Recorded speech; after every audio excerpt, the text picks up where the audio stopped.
رحمت کی بکھری ہوئی خوشبو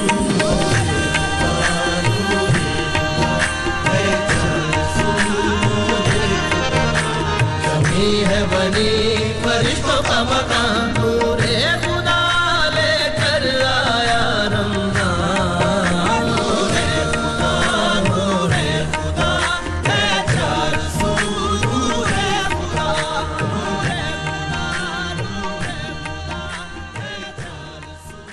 الرحمن الرحیم الحمدللہ رب العالمین والصلاة والسلام علی سید الانبیاء والمرسلین۔ ناظرین محترم السلام علیکم، آپ کا میزبان تسلیم احمد صابری رمضان المبارک کی اسپیشل ٹرانسمیشن نعمت افطار کے ساتھ حاضر خدمت ہے۔ آپ یہ پروگرام میرے ساتھ دیکھا کرتے ہیں شام 5 بجے سے رات 8 بجے تک۔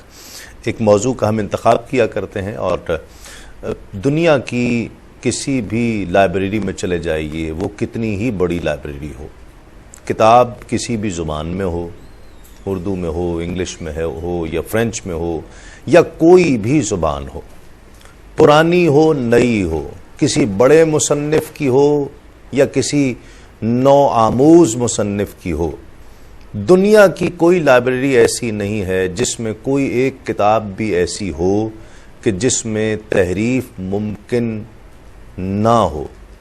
کوئی ایسی کتاب نہیں ہے کہ جس پر یہ خود رائٹر نے یا پبلشر نے یہ خود نہ لکھ دیا ہو کہ یہ نظر ثانی شدہ ایڈیشن ہے، یہ تحریف شدہ ایڈیشن ہے، یا اکثر کتابوں میں ہم یہ بھی دیکھتے ہیں کہ لکھا ہوا ہوتا ہے کہ اگر کوئی غلطی محسوس کریں تو پبلشر کو یا ادارے کو لکھ کر بھیجیں، ہم نئے ایڈیشن میں اس غلطی کو دور کر دیں گے، اس میں ترمیم کر دیں گے۔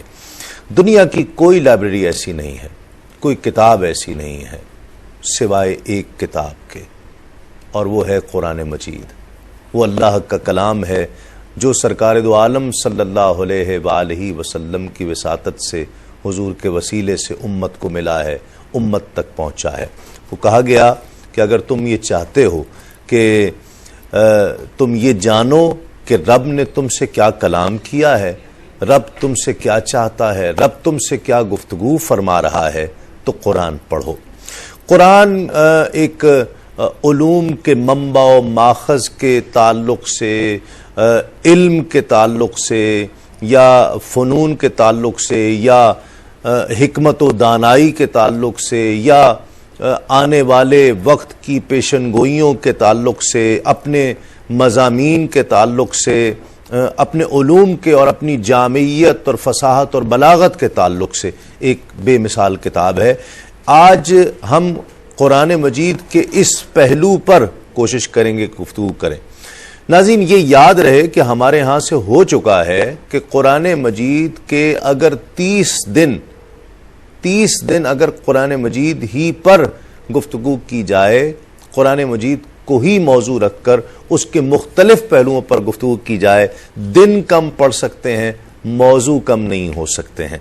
تو آج جو گفتگو ہوگی عظمت قرآن کے تعلق سے، جہاں علم کی اتنی بات کی جاتی ہے، ٹیکنالوجی کی اتنی بات کی جاتی ہے، جہاں جامعیت اور فصاحت اور بلاغت کی اور پھر پیشن گوئیوں کی بات کی جاتی ہے، آج قرآن مجید کی عظمت کا ذکر ہم اسی اعتبار سے، اسی تعلق سے، اس کی جامعیت، اس کی فصاحت و بلاغت، اس کی پیشن گوئیاں، قرآن مجید کی حکمت و دانائی، اس حوالے سے انشاءاللہ گفتگو کریں گے۔ ہمارے ساتھ تشریف فرما ہے ہم سب کی بہت محترم شخصیت، بہت مکرم شخصیت، پوری دنیا میں بہت عزت اور وقار کی نگاہ سے دیکھے جاتے ہیں، بلا شبہ مفتی اعظم پاکستان حضرت قبلہ مفتی منیب الرحمان صاحب۔ السلام علیکم، آپ کا بہت شکریہ، آپ تشریف لائے۔ ان کے ساتھ تشریف فرما ہے ایک اور ممتاز عالم دین، بہت خوبصورت انداز گفتگو آپ کا، آپ PRYQ TV کی رونق ہیں، مختلف پروگرامز میں آپ انہیں دیکھتے ہیں۔ علامہ مفتی سہیل رضا امجدی صاحب، السلام علیکم۔ وعلیکم السلام۔ آپ کا بھی بہت شکریہ، اور ایک اور بہت ممتاز عالم دین، ہم سب کے بہت پسندیدہ، ان کی گفتگو پوری دنیا میں پسند کی جاتی ہے، انداز کو پسند کیا جاتا ہے، بہت خوبصورت انداز گفتگو، حضرت علامہ مفتی ابوبکر صدیق صاحب، السلام علیکم۔ آپ کا بہت شکریہ، اور عالمی شہرت یافتہ، خوش آواز، خوش انداز، بہت خوش گلو ثناء، ہم سب کے بہت پسندیدہ ذوالفقار علی حسینی، السلام علیکم۔ آپ کا بھی بہت شکریہ۔ آغاز کرتے ہیں۔ قرآن کے لیے کہا جاتا ہے کہ ہر علم موجود ہے، ہر شے کا علم اس کے اندر موجود ہے، اس سے مراد کیا ہے؟ بسم اللہ الرحمن الرحیم، الحمد للہ وحدہ، الصلاة والسلام علی من لا نبی بعدہ، وعلی کل من صحبہ وتبعہم بإحسان الی یوم الدین۔ جب ہم یہ کہتے ہیں کہ قرآن خود اپنی زبان میں تبیان لکل شیء ہے، اس میں ہر چیز کا نہایت ہی واضح اور روشن بیان ہے، اور کوئی رطب و یابس ایسا نہیں کہ جو قرآن میں نہ ہو، کوئی گرنے والا پتا جو گرتا ہے اور جو دانہ زمین میں چھپا ہوا ہے، سب قرآن مجید میں موجود ہے۔ ٹھیک ہے۔ اس کے معنی یہ نہیں ہے کہ کوئی یہ کہے کہ ہر چیز کی تفصیلات، جزیات، مثلا یہ کہ کیا سارے انسانوں کے نام قرآن میں لکھے ہوئے ہیں، صحیح، ٹھیک ہے۔ ساری چیزوں کے نام قرآن میں لکھے ہوئے ہیں، اس کا یہ مفہوم ہرگز نہیں ہے۔ ٹھیک ہے۔ قرآن مجید کے رطب و یابس پر اور ہر چیز پر مشتمل اور حاوی ہونے کے معنی یہ ہیں کہ جتنے علوم ہیں ان کی اصل قرآن مجید میں موجود ہے، ٹھیک ہے۔ جتنے اصول ہیں ان کی اصل قرآن مجید میں موجود ہے۔ انسانیت کی ارتقاء کے لیے چاہے معیشت ہو، چاہے آج کل کے اعتبار سے سائنسز ہوں یا دوسری چیزیں ہوں، ان کے بارے میں بھی قرآن مجید میں اشارات موجود ہیں، اگرچہ بنیادی طور پر قرآن مجید کتاب ہدایت ہے، یہ نہ تاریخ کی کتاب ہے، نہ سائنس کی کتاب ہے، نہ معاشیات کی کتاب ہے، بنیادی طور پر یہ ہدایت کی کتاب ہے۔ سبحان اللہ۔ مگر چونکہ انسان کی زندگی ان تمام شعبوں پر محیط ہے، تو پھر جو بھی حیات انسانی کا شعبہ ہے اس کے بارے میں ہدایت قرآن مجید میں موجود ہے۔ پھر خود قرآن مجید نے بیان کیا کہ لا تحرک بہ لسانک لتعجل بہ، کہ جب قرآن نازل ہو رہا تھا تو رسول اللہ صلی اللہ علیہ وآلہ وسلم وحی ربانی کے کلمات کو جلدی دہراتے، ریپیٹ کرتے کہ یاد ہو جائیں، تو اللہ نے فرمایا کہ جلد یاد کرنے کے شوق میں آپ اپنی زبان کو حرکت نہ دیا کیجئے۔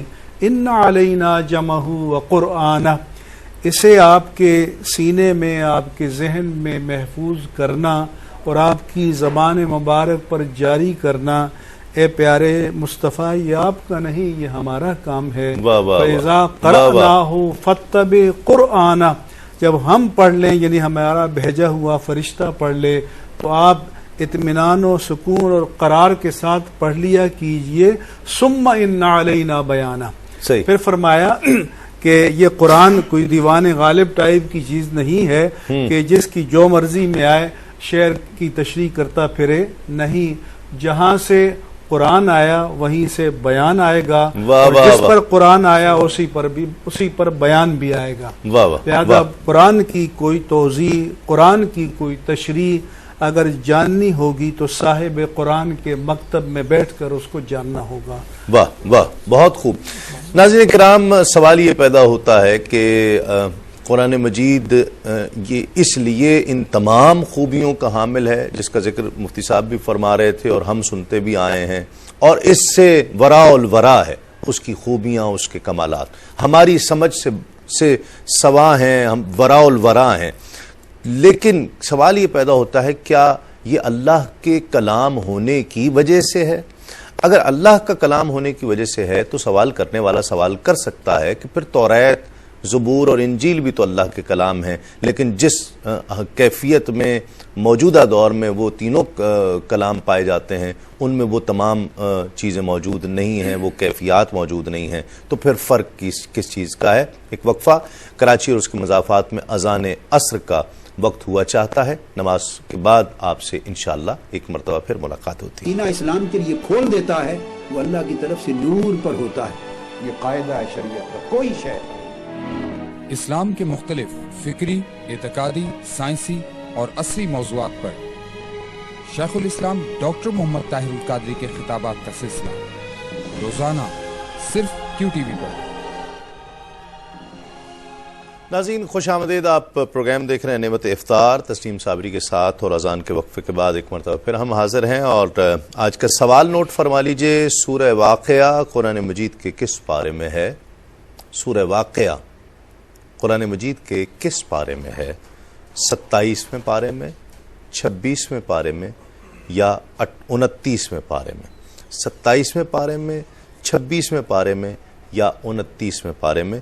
ان تینوں میں سے ایک جواب ٹھیک ہے. آپ میسج کر کے پروگرام میں شامل ہو سکتے ہیں، مقابلے میں شریک ہو سکتے ہیں. میسج ٹائپ کرنے کا طریقہ ٹیلی ویژن اسکرین پر موجود ہے، آپ اس طرح سے میسج ٹائپ کر سکتے ہیں اور جیتنے والے کو جنون گارمنٹس کی جانب سے گفٹ ہیمپر پیش کیا جائے گا. کلام شامل کرتے ہیں. ہمارے ساتھ تشریف فرما ہے ذوالفقار علی حسینی. بسم اللہ ذوالفقار بھائی.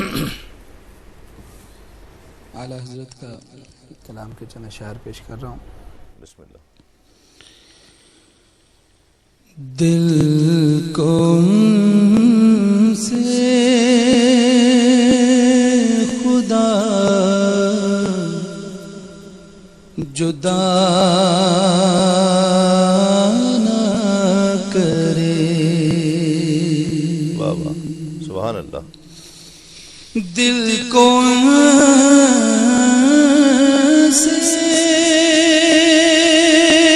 خدا جدا نہ کرے، بے کسی لوٹ لے خدا نہ کرے، بے کسی لوٹ لے خدا نہ کرے. اس میں راز کا سجدہ ہو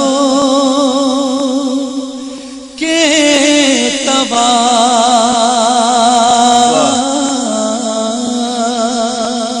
سبحان اللہ. اس میں راز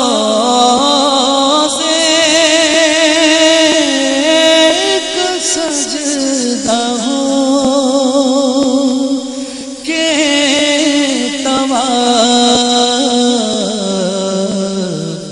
ہوش میں جو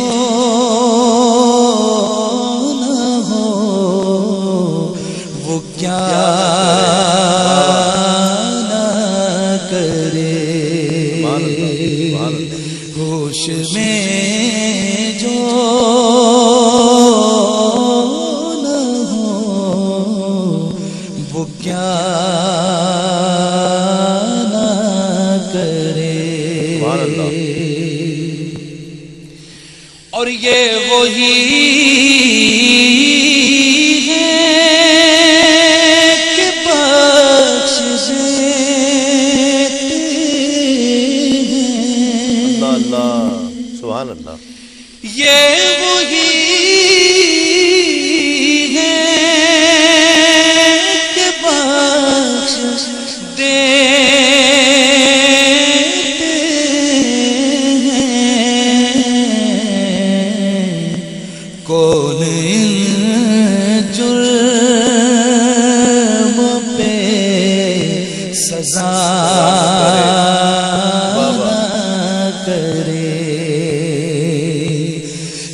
رضا سب چلے مدینے کو میں نہ جاؤں ارے خدا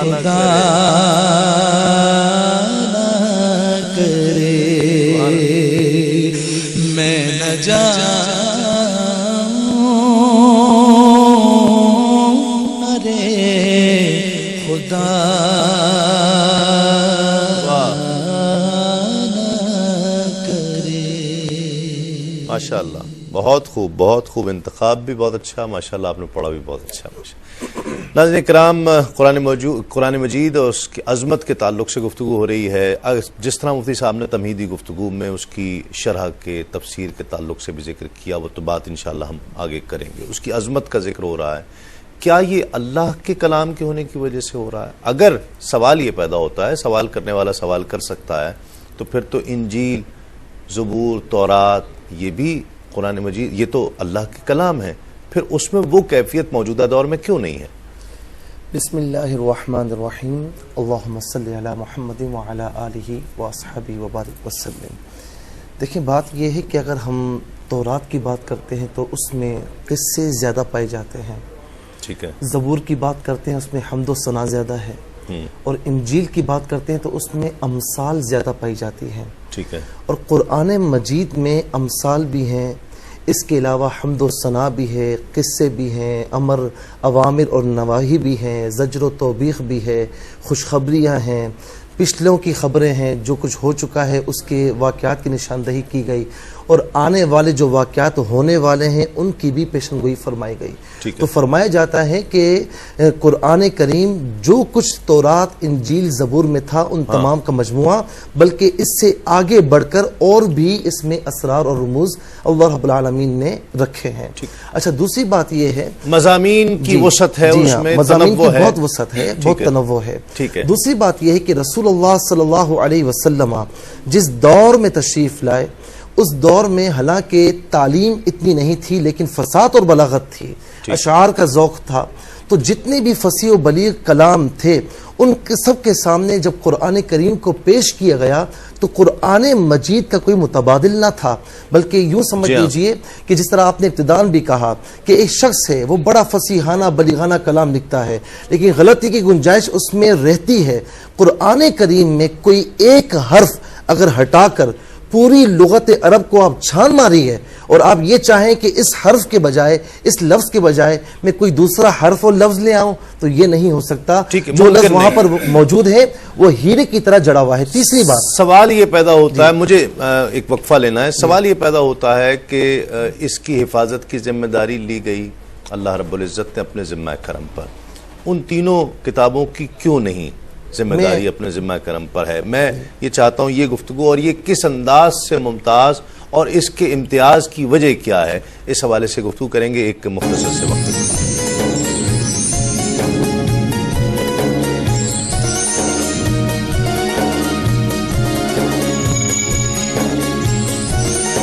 افطار کروانے کی فضیلت. حضرت سلمان فارسی رضی اللہ عنہ بیان کرتے ہیں کہ نبی کریم صلی اللہ علیہ وآلہ وسلم نے ارشاد فرمایا، جس نے حلال کھانے یا پانی سے روزہ افطار کروایا، فرشتے ماہ رمضان کے اوقات میں اس کے لیے استغفار کرتے ہیں اور جبرائیل علیہ السلام شب قدر میں اس کے لیے استغفار کرتے ہیں.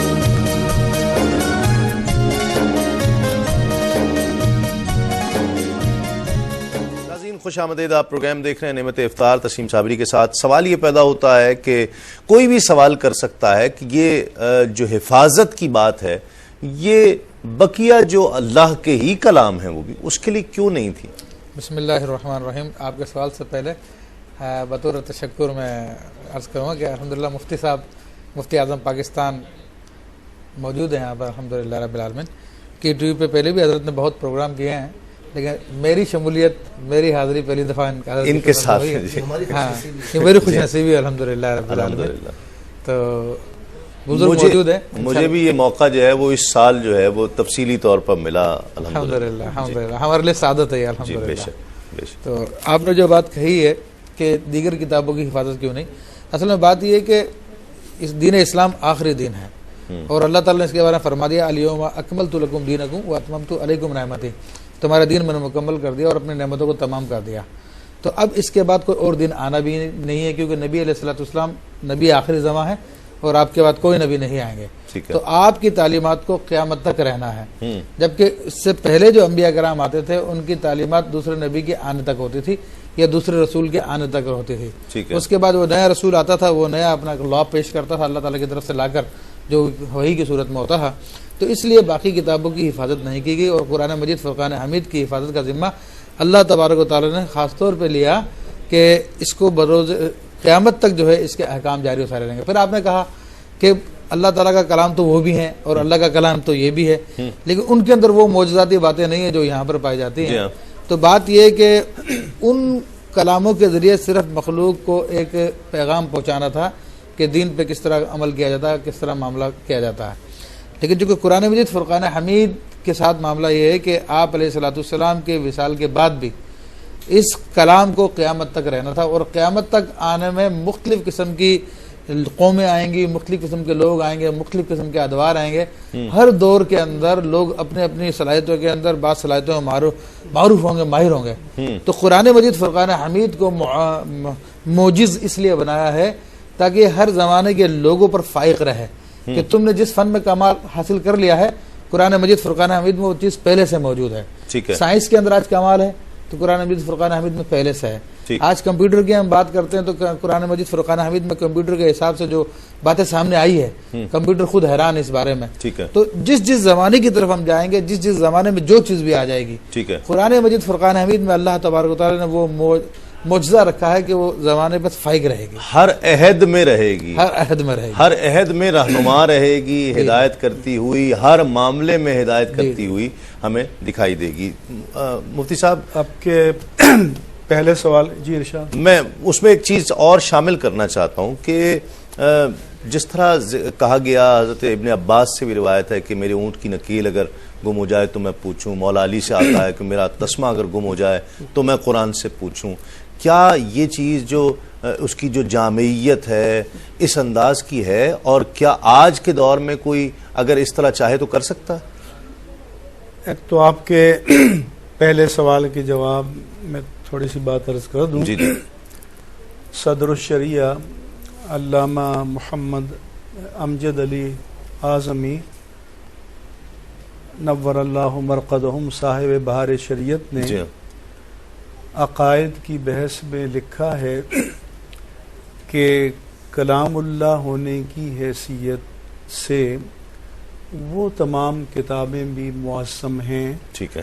وہ جو غیر محرف، غیر تحریف شدہ جو اصل کلام باری تعالیٰ تھا وہ بھی اسی طرح سے معصم ہیں. ٹھیک ہے. صرف بات یہ ہے کہ اس قرآن کے مخاطبین ہم ہیں، اس کی شریعت ہمارے لیے آئی ہے، اس سے اکتساب فیض کے مواقع ہمیں فراہم کیے گئے ہیں، تو ہمارے حوالے سے اس کی جہت عظمت یقیناً زیادہ ہے. ٹھیک ہے. پھر جیسا کہ کہا گیا کہ جو قرآن مجید کی فصاحت و بلاغت ہے، جو قرآن مجید کی شان اعجاز ہے، جی ہاں، اس کا عالم یہ ہے کہ صاحب روح المعانی علامہ محمود آلوسی بغدادی رحمہ اللہ تعالی نے لکھا کہ جب یہ قرآن کی آیت نازل ہوئی وقیل یا ارض ابلعی ماءک و یا سماء اقلعی یا وغیض الماء، یعنی جب طوفان نوح آیا اور چاروں طرف پہاڑوں کے درمیان پانی بھر گیا، کشتی نوح تیر رہی تھی، اچانک اللہ کا حکم آیا کہ اے زمین اپنے پانی کو نگل لے اور اے آسمان تھم جا۔ اب نگلنا جیسا ہوتا ہے کہ لقمہ جبڑوں کے درمیان ہے، جب کہا نگل لے تو حلق سے اتار لیا۔ اسی طرح سے جیسے پہاڑوں کے درمیان پانی کی جس سے پوری امت جو ہے وہ ہلاک ہو گئی، تو اللہ نے فرمایا کہ اے پانی، اے زمین اپنے پانی کو نگل لے، تو سمجھو کہ پانی نگلا گیا، آسمان تھم گیا، تو اگلے لمحے کچھ بھی نہ تھا۔ ٹھیک، اب ایک تو یہ حکم بھی رب العالمین ہی جاری فرما سکتا ہے، کوئی اور نہیں کر سکتا، بے شک، اور یہ شان اعجاز بھی اس کے پاس ہے۔ چنانچہ ابن مقفع ایک بہت بڑا ملحد ادیب اور عالم تھا، اور اس نے اپنے حساب سے قرآن کا مقابلہ کرنے کے لیے کچھ کلام بنایا تھا۔ تو وہ ایک مدرسے کے پاس سے گزر رہا تھا، جب اس نے ان آیات کو سنا تو جو کچھ مرتب کیا تھا پھاڑ دیا۔ اس نے کہا کہ اس کا مقابلہ کوئی نہیں ہو سکتا، ممکن ہی نہیں، ممکن ہی نہیں ہے۔ اسی طرح سے ایک تفسیر میں ہے کہ رسول اللہ صلی اللہ علیہ وسلم کے پاس آئے فصحاء و بلغاء اہل عرب کہ آپ کہتے ہیں کہ یہ کلام عربی ہے، لیکن اس میں ہم نے 3 ڈیفیکٹ پکڑ لیے ہیں۔ ایک تو یہ ہے کہ سخریہ، ایک کبار، ایک عجاب، یہ ہماری فصیح عربی میں نہیں ہے۔ اچھا، حضور نے فرمایا کہ اس وقت تمہاری دانست میں سب سے بڑا فصیح و بلیغ، افصح اور ابلغ کون ہے؟ انہوں نے کہا کہ ہم سینئر بزرگ ہے، فلاں جگہ رہتا ہے۔ فرمایا اس کو بلاؤ۔ اس کو بلایا گیا، جب حضور کے سامنے آیا تو آپ نے فرمایا بیٹھ جا، بیٹھا۔ آپ نے فرمایا اٹھ کھڑے ہو جاؤ، وہ کھڑا ہو گیا۔ پھر آپ نے فرمایا بیٹھ جاؤ، وہ بیٹھ گیا۔ پھر آپ نے فرمایا کھڑے ہو جاؤ، جو 2-3 مرتبہ آپ نے فرمایا تو اس کو غصہ آ گیا۔ اس نے کہا تتخذونی سخریہ وانا شیخ کبار وان ھذا لشیء عجاب۔ اللہ وہی 3 کلمات جن پر انہوں نے اعتراض کیا تھا، جو سب سے بڑا عہد کا فصیح و بلیغ تھا، اللہ نے اس کی زبان پر جاری کیا۔ تو یہ قرآن مجید کا اعجاز ہے۔ چنانچہ جب قرآن کی یہ آیت حضور نے پڑھی، جو ہر خطبے میں پڑھی جاتی ہے کہ ان اللہ یأمر بالعدل والاحسان وایتاء ذی القربى وینہی عن الفحشاء والمنکر والبغی والمنکر، ینہی عن الفحشاء والمنکر والبغی۔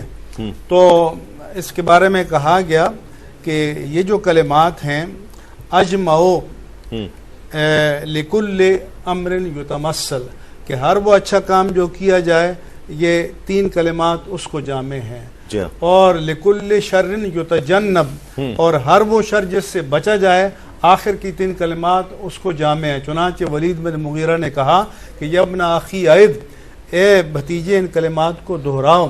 اس نے کہا کہ ان لہ لحلاوہ، یہ کلام بڑا شیریں ہے، وَإِنَّ عَلَيْهِ لَطَلَاوَةً، اس میں بڑی ظاہری حسن ہے، وَإِنَّ أَصْلَهُ لَمُورِقٌ، اس کی جڑیں بڑی برگ و بار لانے والی ہیں، وَإِنَّ أَعْلَاهُ لَمُثْمِرٌ، اور اس کی شاخیں بڑی پھلدار ہیں۔ تو جو منکر تھے، جو اسلام کو بھی نہیں مانتے تھے، وہ بھی قرآن مجید کے بلاغت کو اور شان اعجاز کو تسلیم کرتے تھے۔ صحیح۔ ناظرین، ایک مختصر سا وقفے کے بعد لوٹتے ہیں تو مزید اس حوالے سے گفتگو ہوتی ہے، اس یقین کے ساتھ آپ کہیں گے۔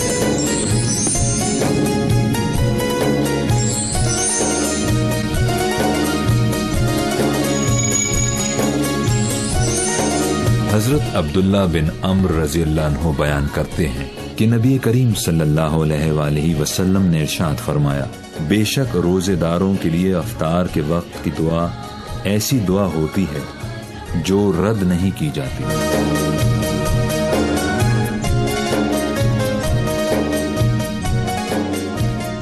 آپ پروگرام دیکھ رہے ہیں نعمت افطار تسیم صابری کے ساتھ۔ اگر اس کی حکمت کی طرف بات کی جائے، حکمت کے تعلق سے، اس میں ہر چیز کا، ہر خشک و ترک کا ذکر ہے، تو میں نے جو روایات بیان کی، مولا علی کا بیان کہ میرے جوتے کا تسمہ بھی کھو جائے تو میں تلاش کروں، ایسا ممکن ہے؟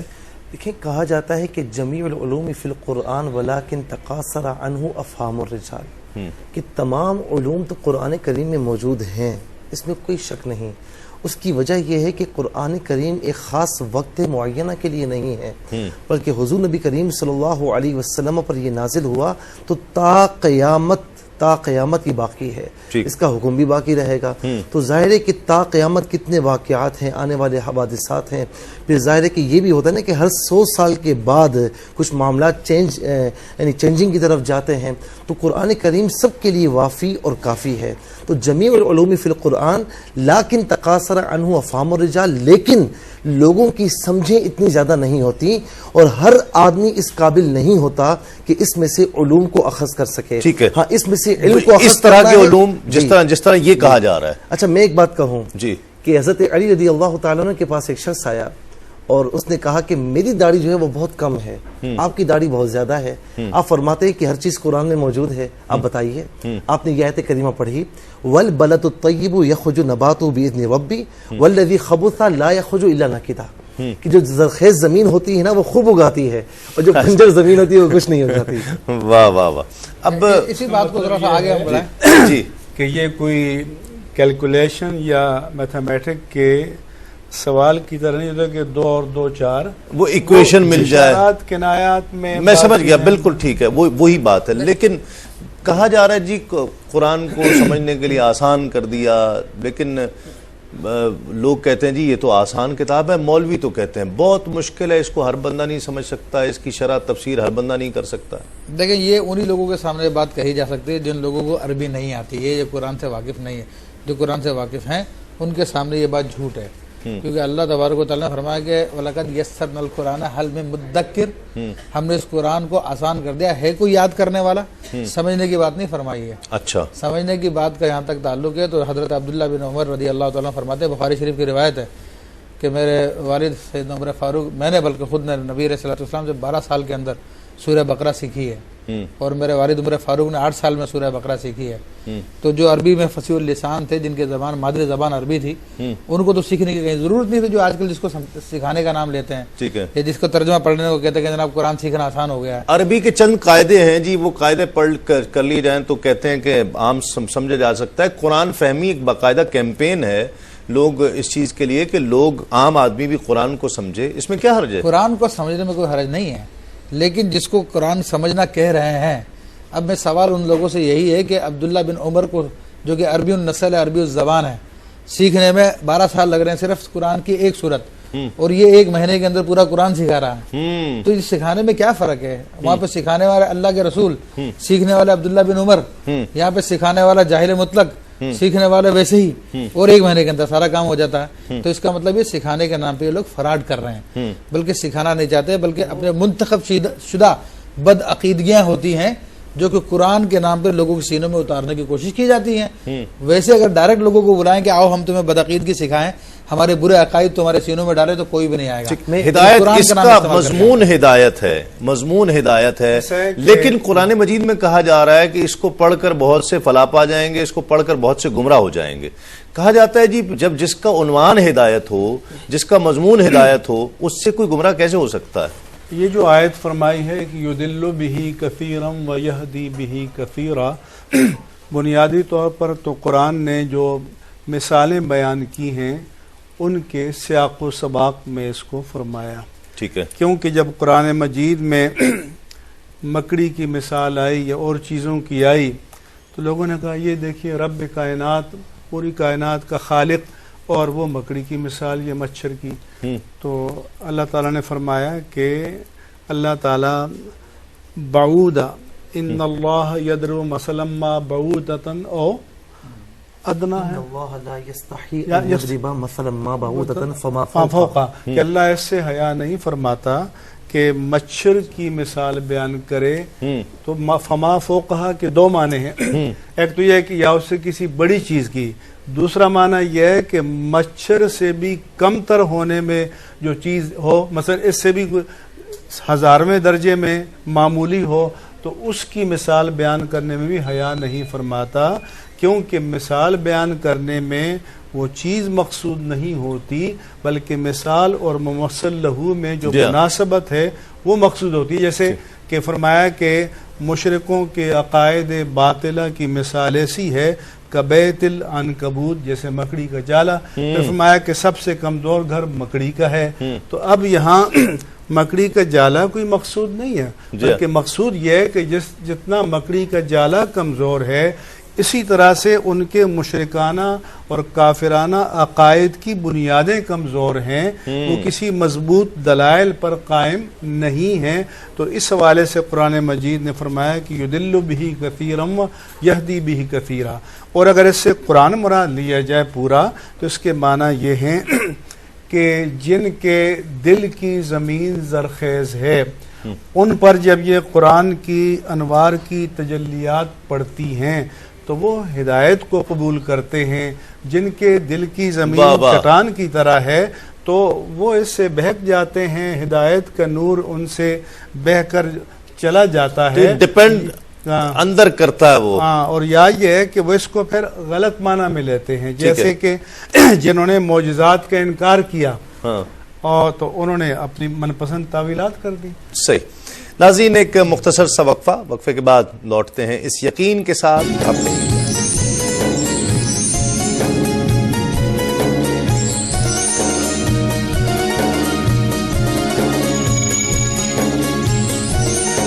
حضور اکرم صلی اللہ علیہ وسلم نے ارشاد فرمایا روزے دار کے لیے دو خوشیاں ہیں، ایک افطار کے وقت اور دوسری خوشی اپنے رب سے ملاقات کے وقت.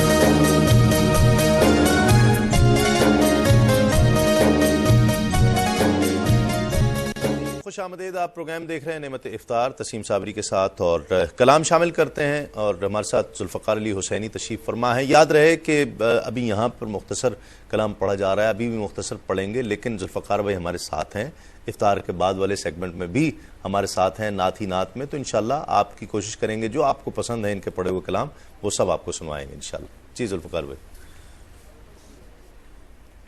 قربان میں ان کی بخشش کے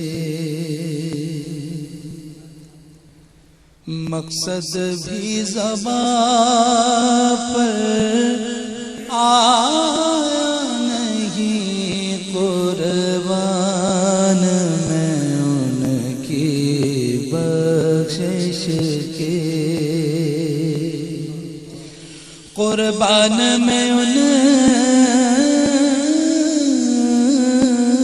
کی بخشش کے سبحان اللہ.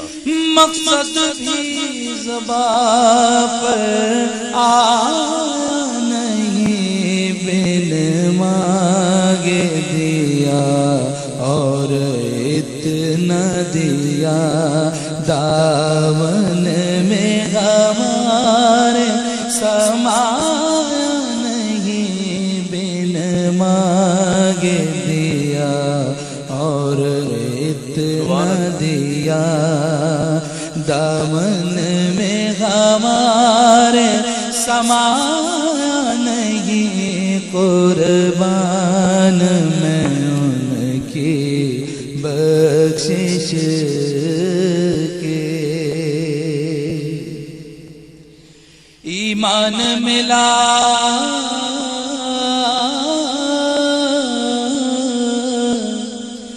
ان کے صدقے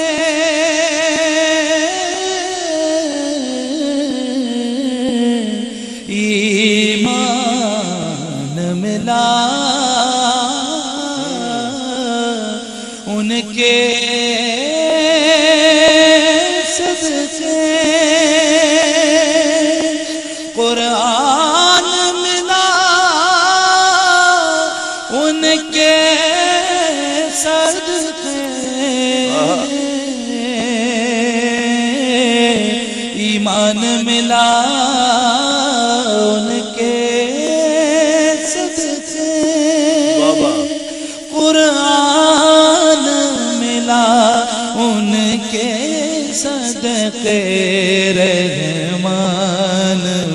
ملا ان کے صدقے رحمان ملا ان کے صدقے وہ کیا ہے جو غم نے پایا نہیں قربان میں ان کی بخشش ماشاء اللہ، بہت خوب بہت خوب۔ ناظرین کرام، وقت ہے صحیح بات کا، اور آج صحیح بات کے لیے جو میں نے جس بات کا انتخاب کیا ہے، اور صحیح بات دیکھیے تصور میں کیا ہے، انسان کے کانسیپٹس کیا ہیں۔ صحیح بات وہی ہے جو شریعت کی بات ہے، جو اللہ اور اس کے رسول کی بات ہے، وہی صحیح بات ہے۔ آج کے لیے جو صحیح بات جس کا میں نے انتخاب کیا، عام طور پر تصور کیا جاتا ہے کہ حضور کا نام نامی اسم گرامی محمد صلی اللہ علیہ وآلہ وسلم جب بھی پکارا جائے، بالخصوص اذان میں یا کوئی پکارتا ہے، تو ہم نے دیکھا ہے کہ کچھ لوگ اپنے دونوں انگوٹھوں کو اس طرح چومتے ہیں اور پھر آنکھوں سے لگاتے ہیں، کچھ لوگ اسے منع کرتے ہیں۔ تو یہ ایک عجیب سی کیفیت ہے، دو مختلف تصورات پائے جاتے ہیں۔ منع کرنے والا طبقہ اسے شرک بھی کہتا ہے، بدعت بھی کہتا ہے۔ شرک تو آپ بھی جانتے ہیں، ہم بھی جانتے ہیں کہ شرک وہ ہے کہ جس میں کوئی ایسا عمل، کوئی ایسی بات جس میں اللہ کا شریک کسی کو ٹھہرایا جائے، تو یقیناً اس سے کوئی شریک ٹھہرانے کا تصور تو کہیں سے بھی سامنے نہیں آتا۔ بدعت اس لیے نہیں کہا جا سکتا کہ فتاوی شامی میں، صحیح بات یہ ہے کہ فتاوی شامی میں روایت موجود ہے کہ حضرت سیدنا صدیق اکبر رضی اللہ تعالیٰ عنہ نے ایک مرتبہ اذان میں حضور کا نام نامی محمد پکارا گیا، حضور تشریف فرما تھے، تو آپ نے انگوٹھا چوما اور آنکھوں سے لگایا۔ سرکار دو عالم صلی اللہ علیہ وآلہ وسلم ملاحظہ فرما رہے تھے، فرمایا کہ جو ایسا کرے گا جنت میں اس کا قائد میں ہوں گا، جو ایسا کرے گا جنت میں اس کا قائد میں ہوں گا۔ ہاں، یہ ایک اور بات ہے، صحیح بات یہی تھی۔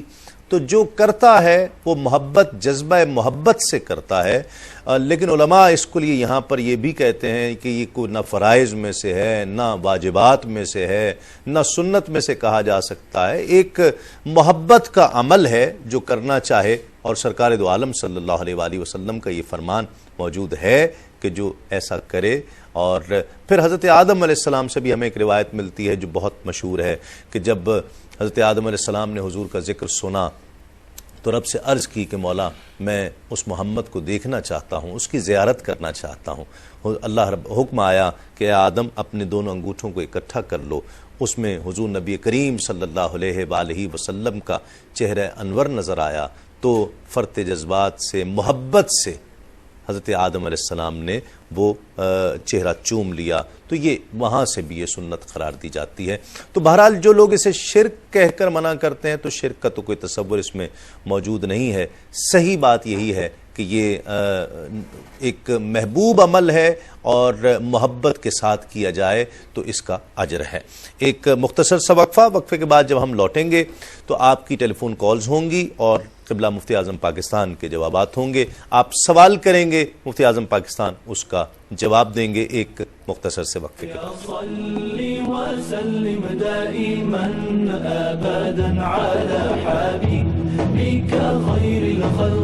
ایک ساتھ حضرت جابر رضی اللہ عنہ بیان کرتے ہیں کہ نبی کریم صلی اللہ علیہ وسلم نے ارشاد فرمایا، رات کو ایک ایسی ساعت بھی آتی ہے جس میں کوئی مسلمان اللہ سے دنیا و آخرت کی کوئی بھی چیز مانگے، اللہ تعالیٰ اسے وہی عنایت فرما دیتا ہے، اور یہ ساعت ہر رات آتی ہے۔ ناظرین خوش آمدید، آپ پروگرام دیکھ رہے ہیں نعمت افطار، تسلیم صابری کے ساتھ۔ پہلے کالر شامل کرتے ہیں۔ السلام علیکم۔ وعلیکم السلام۔ جی کون اور کہاں سے؟ جی میں سعدیہ لاہور سے بات کر رہی ہوں۔ جی میری بہن۔ جی مجھے تسلیم بھائی دو سوال کرنے ہیں۔ ایک تو یہ کہ میں پارلر کا کام کرتی ہوں۔ پارلر کا کام کرتی ہیں؟ جی، تو میں تھریڈنگ مطلب کرتے ہیں تو منہ میں دھاگا لے کے جاتی ہوں تو روزہ ہوتا ہے، تو اس پہ کوئی روزے پہ میرا کوئی فرق تو نہیں پڑتا؟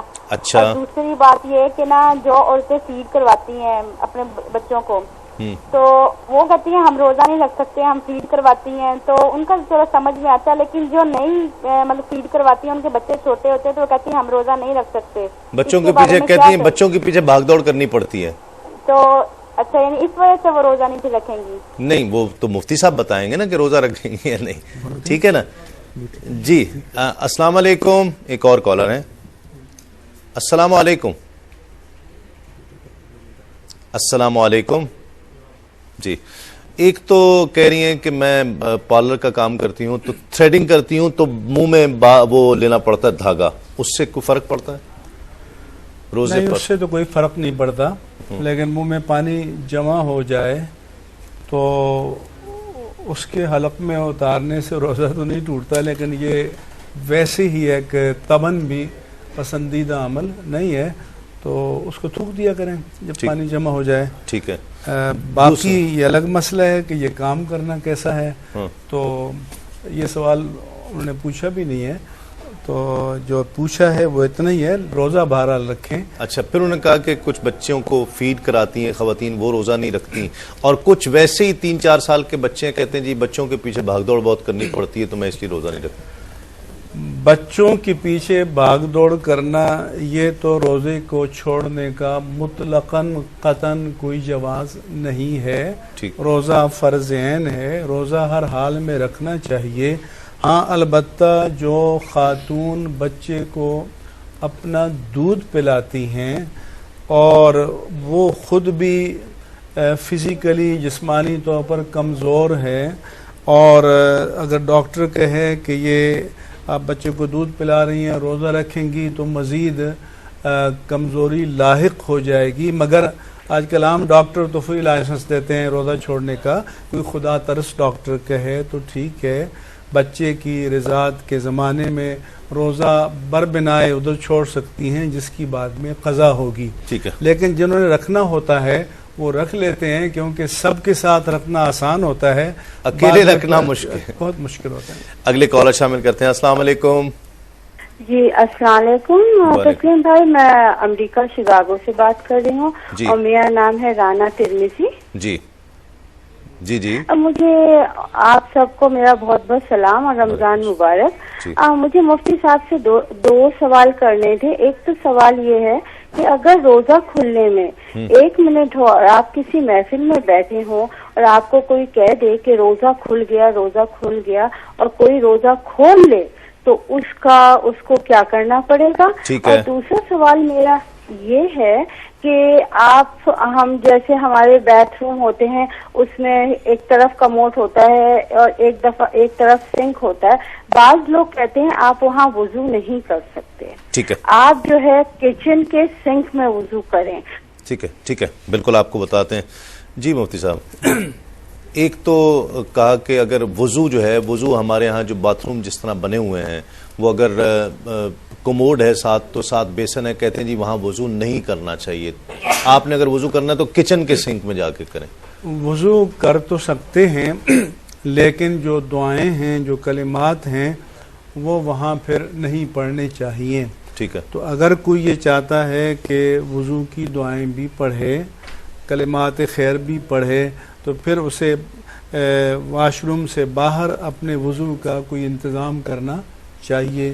کچن میں کریں یا جہاں بھی کریں، وضو کریں گے تو وضو واش بیسن میں ہو جائے گا. دوسرا سوال انہوں نے کیا کہ روزہ 1-2 منٹ پہلے کہیں تقریب میں تھے، بتایا بھائی کھول لیں، شور مچ گیا ہم نے کھول لیا. جی ہاں، اس کو خطا کہتے ہیں کہ کسی نے اطلاع دی کہ روزہ کھل گیا ہے اور انہوں نے کھا پی لیا تو اس سے روزہ ٹوٹ جاتا ہے، کیونکہ اس میں معصیت کا ارادہ نہیں ہوتا اور اس کا کفارہ نہیں ہے، اس کی قضا ہے اور بعد میں قضا روزہ رکھنا ہوگا.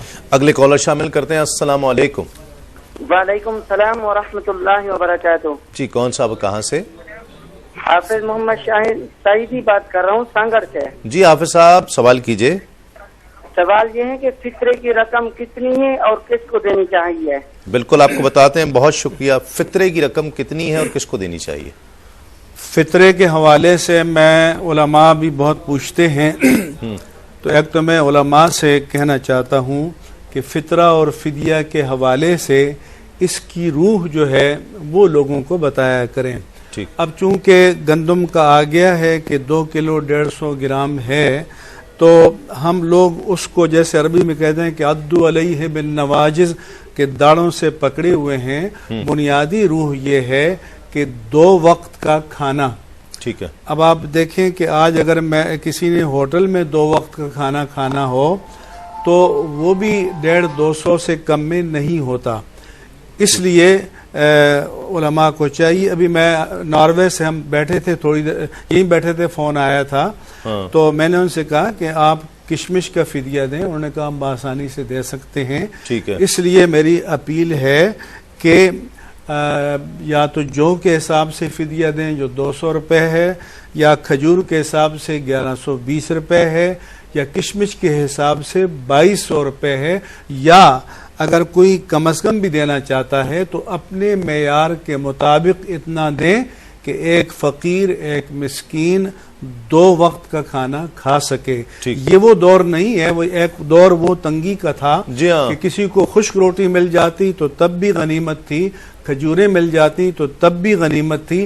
آج تو کوئی فقیر بھی آپ سے سوال کرے گا تو کہے گا کہ بھئی روٹی دے رہے ہیں تو سالن کا بھی انتظام کرو. لیکن کم از کم ہم نے اعلان کیا ہے 100 روپے گندم کے حساب سے. لیکن فطرہ اور فدیہ اس کی روح کے مطابق ادا کرنا چاہیے، اور ہمارے علماء کو چاہیے کہ لوگوں کو اس کی روح اور اس کی مقصدیت سے آگاہ کریں. قبلہ حاجی عبدالرزاق صاحب کی طبیعت بہت ناساز ہے، تو دعا کریں اللہ تعالیٰ ان کو صحت عطا فرمائے. بسم اللہ الرحمن الرحیم. اللہم صلی علی سیدنا و مولانا محمد وعلی آلہ واصحابہ اجمعین.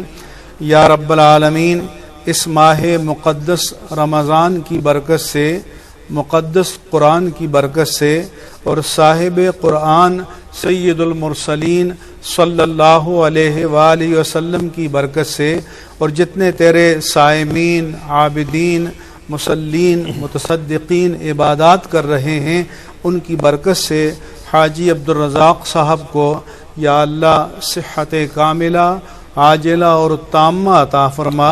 اور یا اللہ ان کو اور ہم سب کو، اور جو بھی ناظرین شریک دعا ہیں، ہم سب کی جو حیات مقدر ہے اسے صحت و سلامتی کے ساتھ ہر معذوری، محتاجی اور مجبوری سے بچاتے ہوئے یا رب العالمین مکمل عافیت کے ساتھ نصیب فرما. اور حاجی صاحب کو اپنے فضل و کرم سے صحت کاملہ اور تامہ اور نافع عطا فرما. اور سب بیماروں کو اپنے فضل و کرم سے یا رب العالمین اس ماہ مبارک کی برکت سے صحت عطا فرما.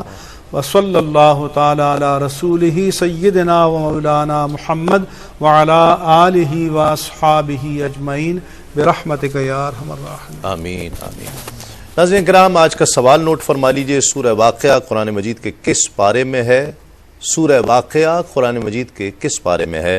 27ویں پارے میں، 26ویں پارے میں، یا 29ویں پارے میں؟ ان تینوں میں سے ایک جواب ٹھیک ہے. آپ میسج کے ذریعے مقابلے میں شریک ہو سکتے ہیں. میسج کرنے کا طریقہ ٹیلی ویژن اسکرین پر موجود ہے، اور جیتنے والے کو جنون گارمنٹس کی جانب سے گفٹ ہیمپر پیش کیا جائے گا.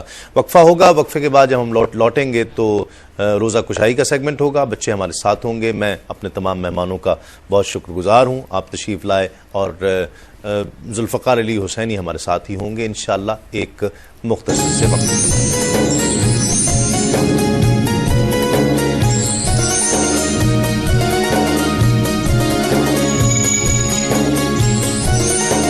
نبی کریم صلی اللہ علیہ وسلم نے ارشاد فرمایا، جب تم میں سے کوئی روزہ افطار کرے تو اسے چاہیے کہ کھجور سے کرے، کیونکہ اس میں برکت ہے. اگر کھجور میسر نہ ہو تو پانی سے کرے، کیونکہ پانی پاک کرنے والا ہے.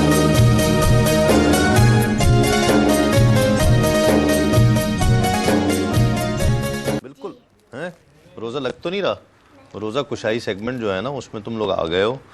تعارف تو پہلے تعارف ہو جائے کہ بچے جو ہے نا کون ہیں اور کہاں سے آئے ہیں، اور کس کس کا پیاری پیاری جو بچیاں آئی ہیں. ایک بچہ بھی آ رہا ہے رستے میں ہے میرا خیال ہے نا. جی بیٹا، کیا نام ہے؟ حفصہ. اور پہلا روزہ ہے؟ جی. کون سی کلاس میں پڑھتی ہو؟ 3. اچھا، لگ تو نہیں رہا؟ نہیں. بالکل پکی بات، چہرے سے تو لگ رہا ہے. تھوڑا تھوڑا سا لگ رہا ہے, بول دو, تھوڑا لگ رہا ہے, تھوڑا لگ رہا ہے, بلکہ ہنسی سے بھی لگ رہا ہے. ہاں گھبرائی بھی ہے, پریشان تو نہیں ہو؟ نہیں. ہیں دیکھو تمہاری روزہ کشائی کے لیے کون کون بیٹھا ہوا ہے. مفتی صاحب بیٹھے ہوئے ہیں, ذوالفقار انکل بیٹھے ہوئے ہیں, میں بھی ہوں, اور تمہارے لیے یہ دیکھو مزیدار حلیم والوں نے جو ہے وہ بریانی بھی بھجوائی ہے, حلیم بھی بھجوائی, ساری افطاری بھی ہے نا, اور یہ صاحبزادہ حسان صاحب نے گفٹ بھی بھجوائے ہیں. بیٹا تم گھبراؤ نہیں, خوش ہو جاؤ, خوش, بالکل اوکے. صبح کیا کھایا تھا یہ بتاؤ؟ کچھ بھی نہیں. نہیں, صبح سحری میں تو کچھ کھایا ہوگا نا. سے انڈا پراٹھا. یہ مجھے لگتا ہے راؤ پڑھا کے بھیجتا ہے تمہیں انڈا پراٹھا سب کو. راؤ مجھ سے بدلے لے رہا ہے. واقعی انڈا پراٹھا کھایا تھا؟ ہاں پسند ہے تمہیں انڈا پراٹھا بہت زیادہ؟ امی نے تمہیں کہا تھا یہ تم نے خود ہی کہا کہ میں نے انڈا پراٹھا کھانا ہے؟ میں نے کہا تھا. ہاں تو اچھا لگا پھر؟ جی. پھر پیاس تو نہیں لگی سارا دن؟ بالکل. ابھی تو لگ رہی ہوگی ہے نا, تھوڑی لگ رہی ہے. چلو ٹھیک ہے, ابھی گڑیا کا ٹائم جو ہے نا اچھا گزر گیا. اس کا کیا نام ہے بیٹی کا؟ عیشا. عیشا. تو تم کون سی کلاس میں پڑھتی ہو؟ 6 میں. پہلا روزہ؟ جی.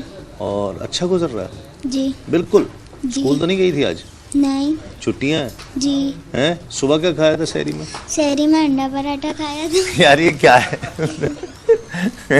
ہے ہر بندہ, یہ بچے انڈا پراٹھا مختلف کیوں کھاتے ہیں سحری میں؟ بچپن سے ایک یادیں ہوتی ناشتے کی نا. ہاں نہیں, ہم نے انڈا پراٹھا کبھی نہیں کھایا سحری میں, مجھے نہیں یاد پڑتا میں نے کبھی. کوئی آپ کو تنگ کر رہا ہے. یہ مجھے لگتا ہے راؤ کو بدلے لے رہا ہے مجھ سے. راؤ کو پڑھا کے بھیجتا ہے انڈا پراٹھا, ہے نا. بچوں کو پسند ہوتا ہے. نہیں پتہ نہیں. کوئی تمہیں کسی نے کہا ہے کہ کہنا تسلیم انکل کو انڈا پراٹھا کھایا؟ نہیں. واقعی انڈا پراٹھا کھایا؟ جی. پکی بات؟ پکی بات. ابھی پیاس لگ رہی ہے؟ نہیں. انڈا پراٹھا یاد آ رہا ہے؟ نہیں. بالکل بھی نہیں. پکی ہے یار, یہ تو بالکل پکی بچی ہے. بالکل کسی صورت نہیں بولو گی؟ نعت سناؤ گی نا؟ جی. چلو سنیں گے. اس گڑیا سے تو پوچھ لینا یہ کون سی کلاس میں پڑھتی ہے؟ 4 میں. کیا نام ہے بیٹی کا؟ دعا. دعا نام ہے. واہ. انڈا پراٹھا تو نہیں کھایا تھا صبح؟ نہیں, پھینی اور دودھ پیا تھا. بس صرف روٹی کھائی ہی نہیں؟ اور پراٹھا اور سالن کھایا تھا. سالن کون سا کھایا تھا؟ آلو گوشت. ہاں دیکھو یہ ہوئی نا بات. تو تمہیں آلو گوشت پسند تھا, تمہارے تو آج بڑے پسند کی چیزیں بنی ہوں گی, ہے نا, کہ آج دعا روزہ رکھ رہی ہے نا. تو جو دعا کہے گی بھئی مما کہتی ہوں گی جو دعا کہہ رہی ہے نا وہ پکاؤ بھئی, ہے نا, وہی پکانا. صحیح بتانا. تمہیں آلو گوشت اس کا مطلب پسند ہے؟ پھینیاں تمہیں پسند ہیں, پراٹھا تمہیں پسند ہے نا, اور تم آج یہاں پہ افطار کرنے آئی ہو تو تمہاری پسند کی ہم نے چیزیں منگوائی ہوئی ہیں. جی. تمہیں بریانی پسند ہے, حلیم پسند ہے نا, اور یہ موبائل جو تمہیں دیا جائے گا گفٹ میں تو اس کو صحیح سچی بات بتانا, مما کو تو نہیں دے دو گی؟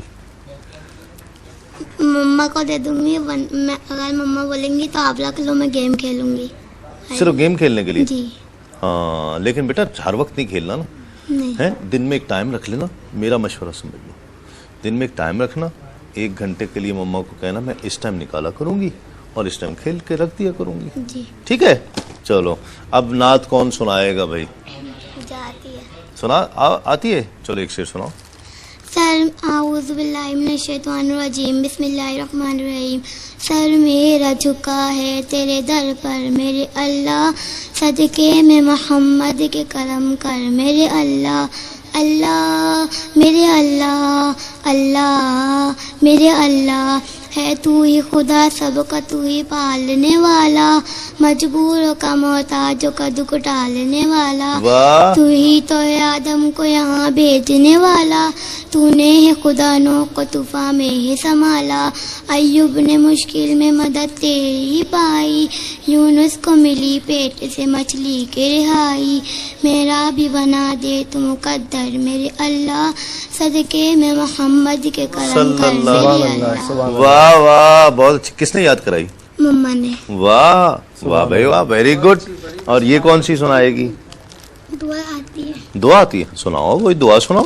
شاباش. اللہ مجھے حافظ قرآن بنا دے, آمین. قرآن کے احکام پہ مجھ کو بھی چلا دے. سستی ہو میری دور اٹھوں جلدی الہی. ہو مدرسے میں عزت ہمارے ماں باپ کی. اللہ مجھے سبحان اللہ ماشاء اللہ. واہ واہ واہ واہ, ویری گڈ ویری گڈ. بہت اچھی بچی ہے, دیکھا کتنی اچھی سنائی ہے.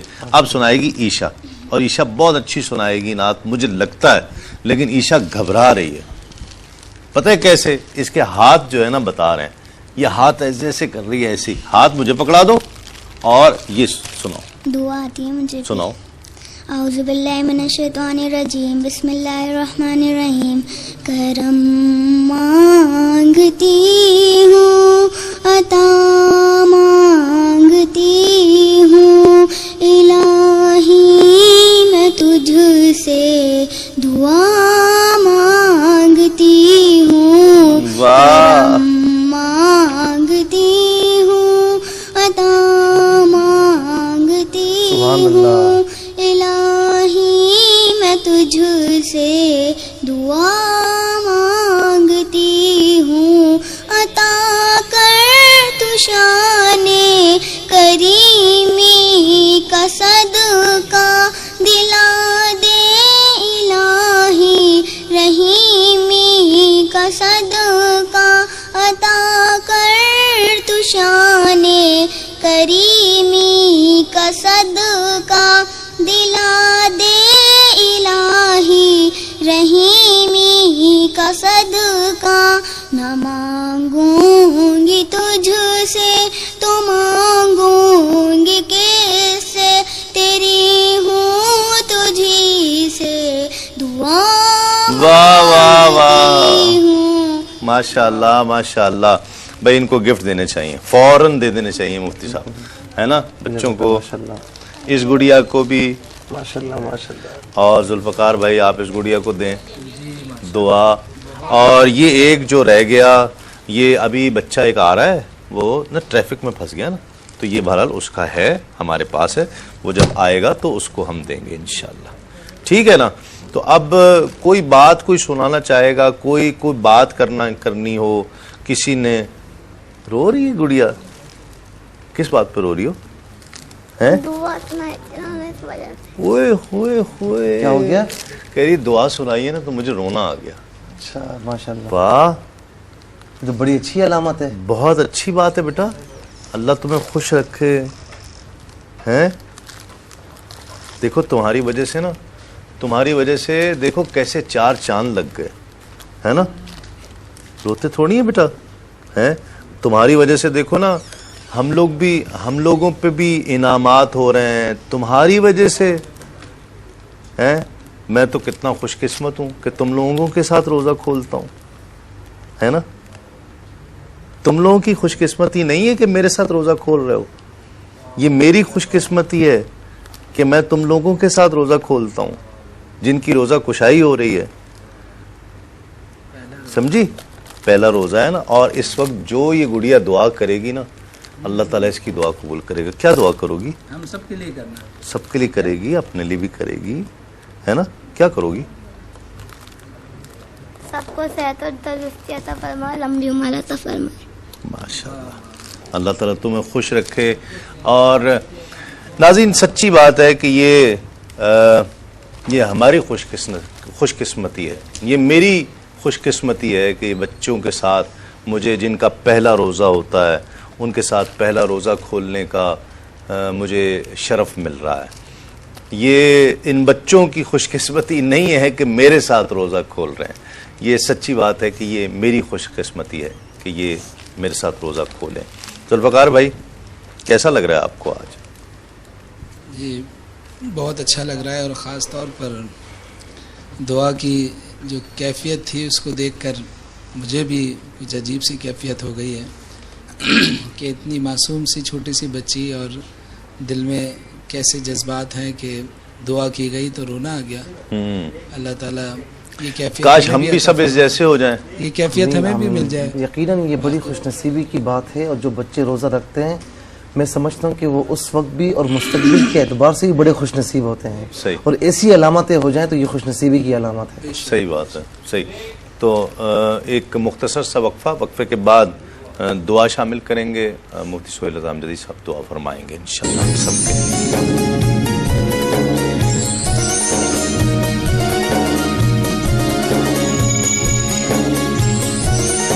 افطار کروانے کی فضیلت. حضرت سلمان فارسی رضی اللہ عنہ بیان کرتے ہیں کہ نبی کریم صلی اللہ علیہ وآلہ وسلم نے ارشاد فرمایا جس نے حلال کھانے یا پانی سے روزہ افطار کروایا فرشتے ماہ رمضان کے اوقات میں اس کے لیے استغفار کرتے ہیں اور جبرائیل علیہ السلام شب قدر میں اس کے لیے استغفار کرتے ہیں.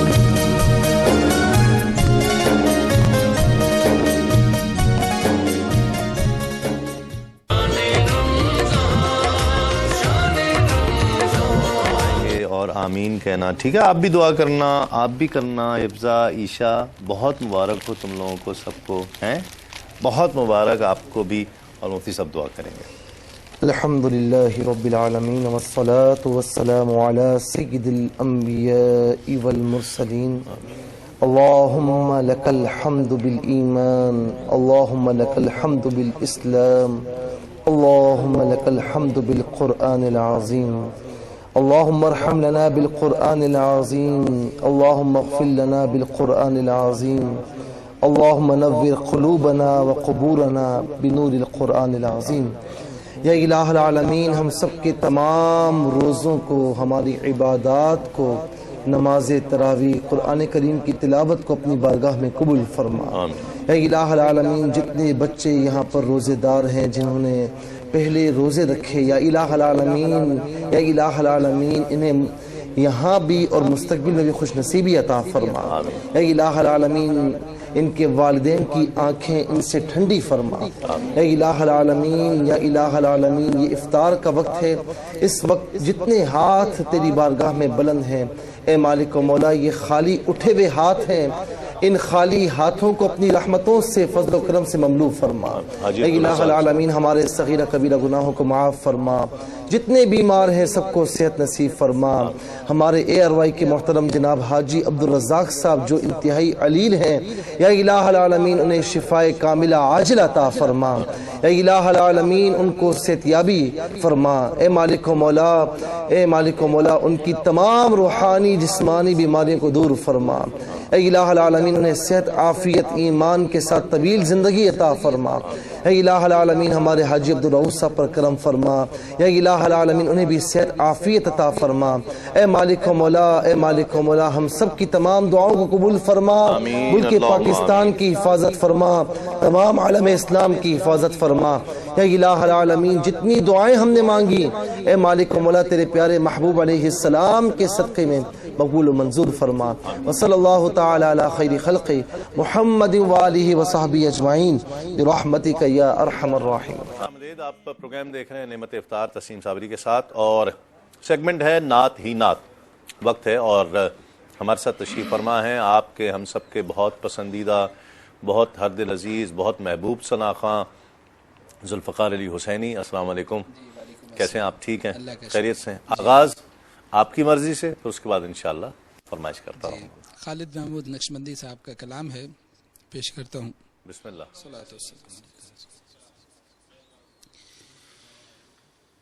تاجدار مدینہ کے جلوے,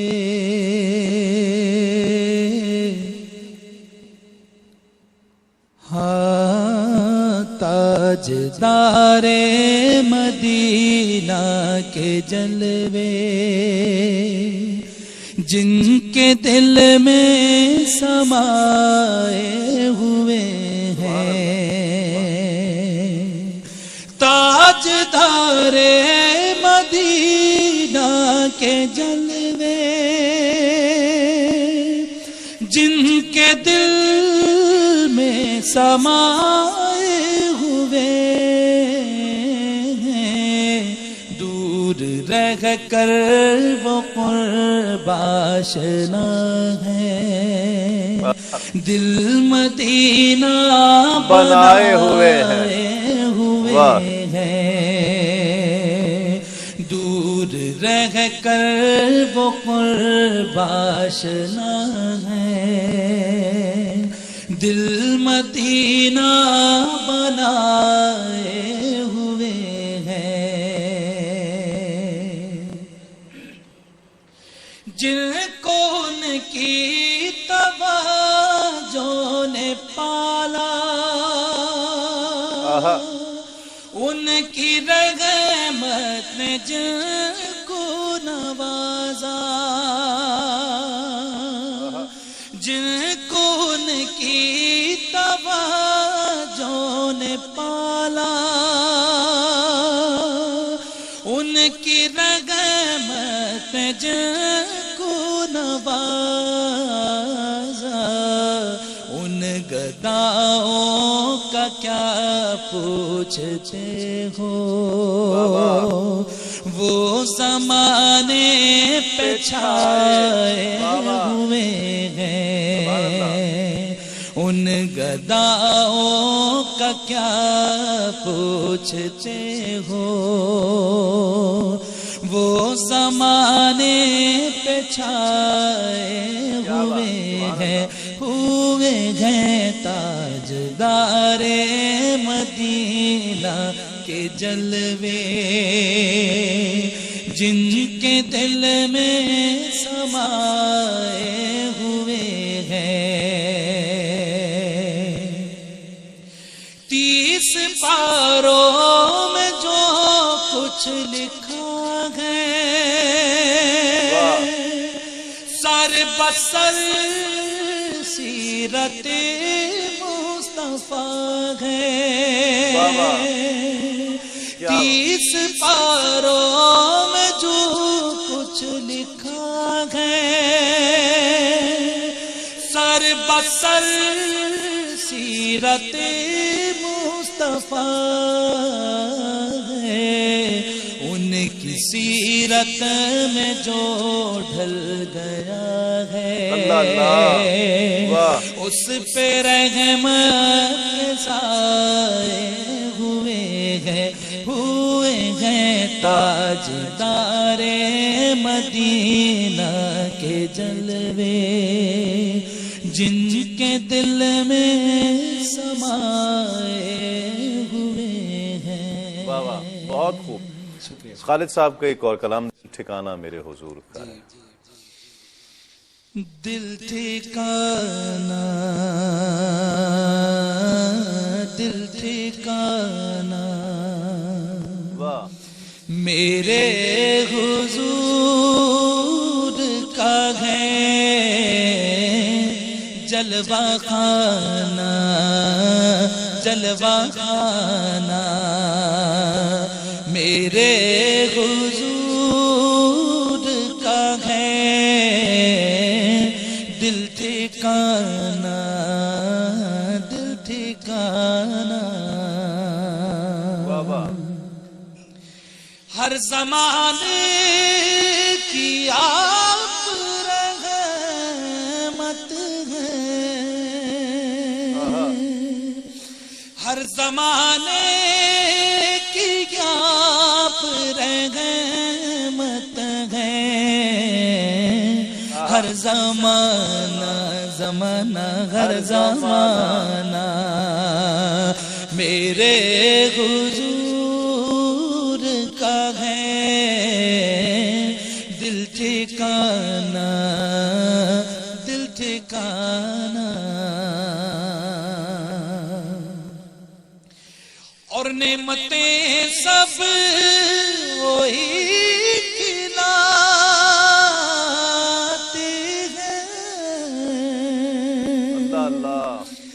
نعمتیں سب وہی کھلاتے ہیں، دانا دانا دانا دانا میرے حضور کا ہے، دل ٹھکانہ، دل ٹھکانہ، جن پہ اتری ہے آیت ہی، جن پہ اتری ہے آیت ہی، وہ گھرانہ وہ گھرانہ میرے حضور کا ہے، دل ٹھکانا دل ٹھکانا۔ واہ واہ ماشاء اللہ۔ ناظرین کرام، خالد محمود خالد صاحب جن کا یہ کلام بھی پڑھا گیا، بہت سے کلام، اور پورا پروگرام ایسا ہو سکتا ہے خالد صاحب کو ٹریبیوٹ پیش کیا جائے، لیکن یقیناً اس پروگرام میں یہ ایک ٹریبیوٹ ہی ہے خالد صاحب کے لیے کہ ہم انہیں بہت پسند کرتے ہیں، خالد صاحب کو ہم بہت پیار کرتے ہیں۔ اللہ تعالیٰ ان کو صحت کے ساتھ، سلامتی کے ساتھ درازی عمر عطا فرمائے۔ ایک اور انہی کا لکھا ہوا کلام مجھے یاد آ رہا ہے، اور بہت خوبصورت کلام ہے، اپنے دامان شفاعت میں چھپائے رکھنا۔ بسم اللہ۔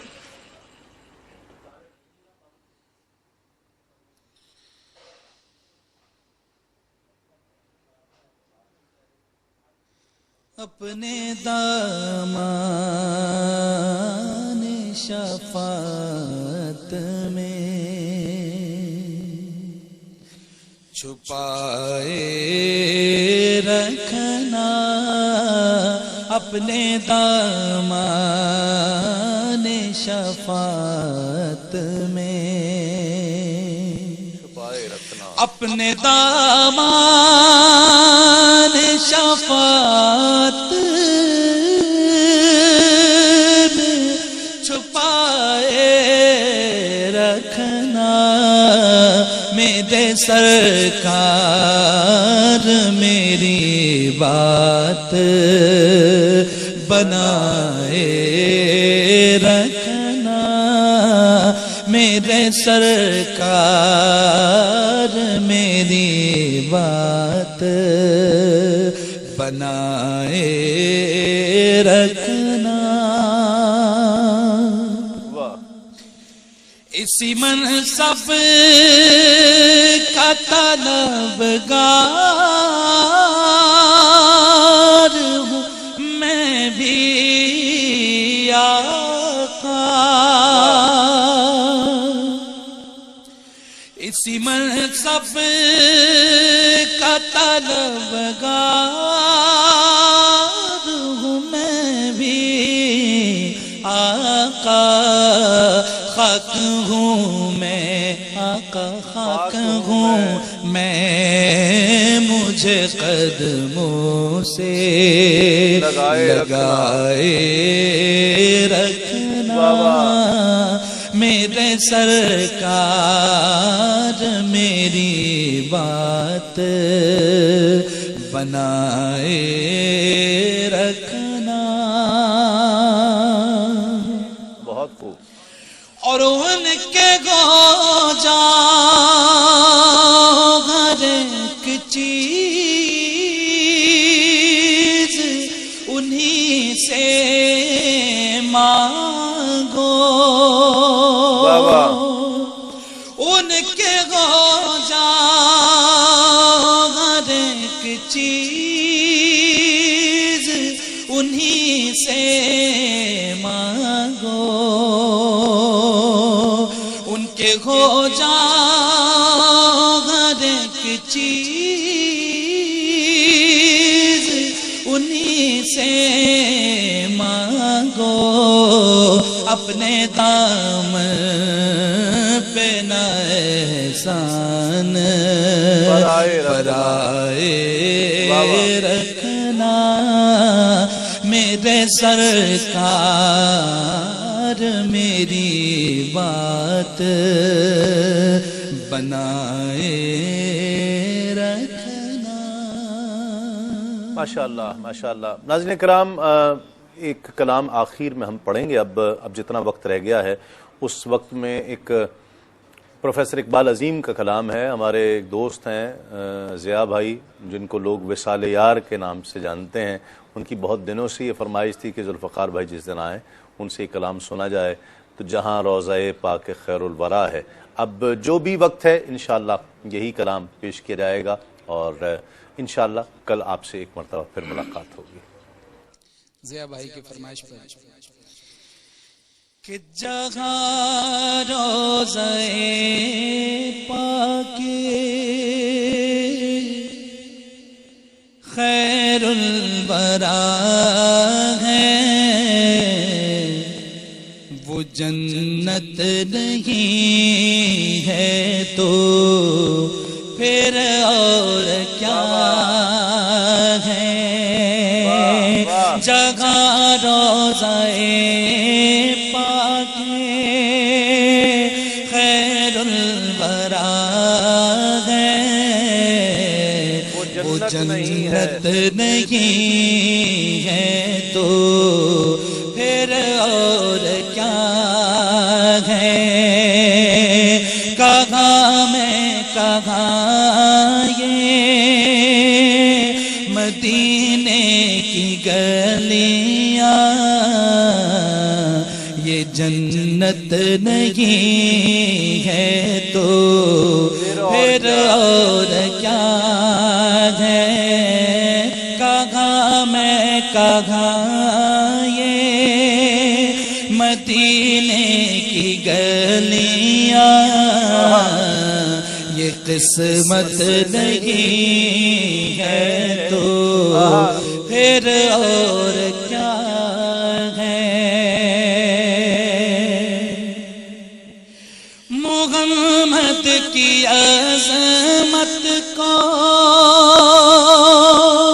کیا پوچھتے ہو، محمد کی عظمت کو کیا پوچھتے ہو،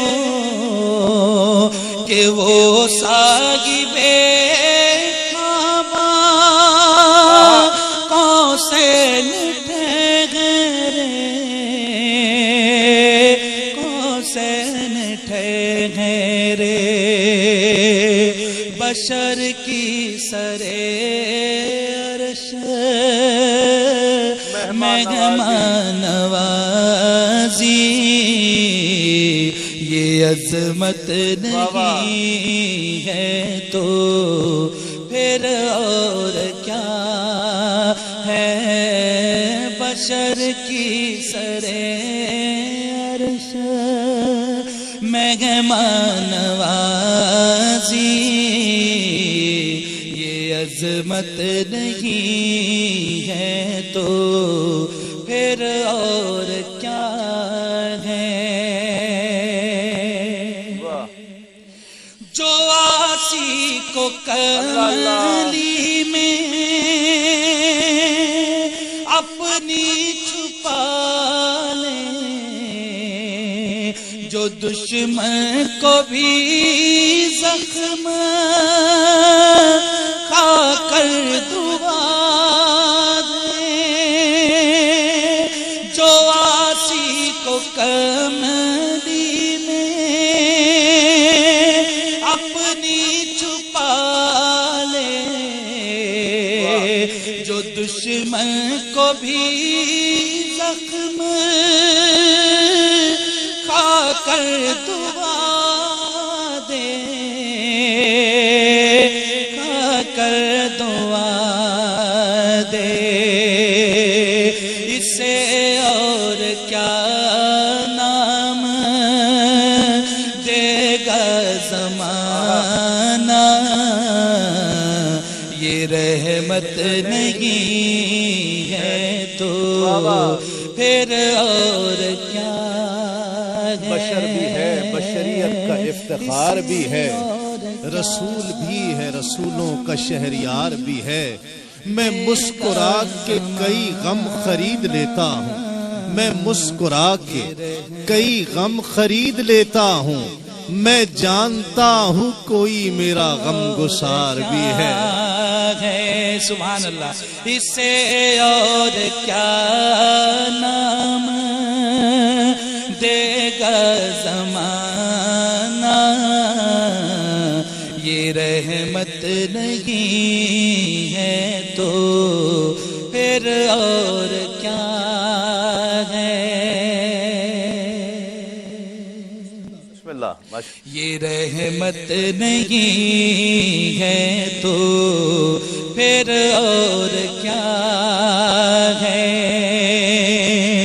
شفاعت قیامت کے قابل نہیں ہے، یہ چشمہ تو روزے ازل سے ازل سے جاری. خطا کار بندوں پہ لطف مسلسل، خطا کار بندوں پر لطف مسلسل. شفاعت نہیں ہے تو پھر اور کیا ہے. جگہ روضہ پاک خیر عنبر زمین عبیر ہوا مشک تر غبار، ادنا سی یہ شناخت تیری رہ گزر کی ہے. اور عرش بری پہ کیوں نہ ہو فردوس کا دماغ، عرش بری پہ کیوں نہ ہو فردوس کا دماغ، کہ اتری ہوئی شبیہ تیرے بام و در کی ہے. جہاں روزہ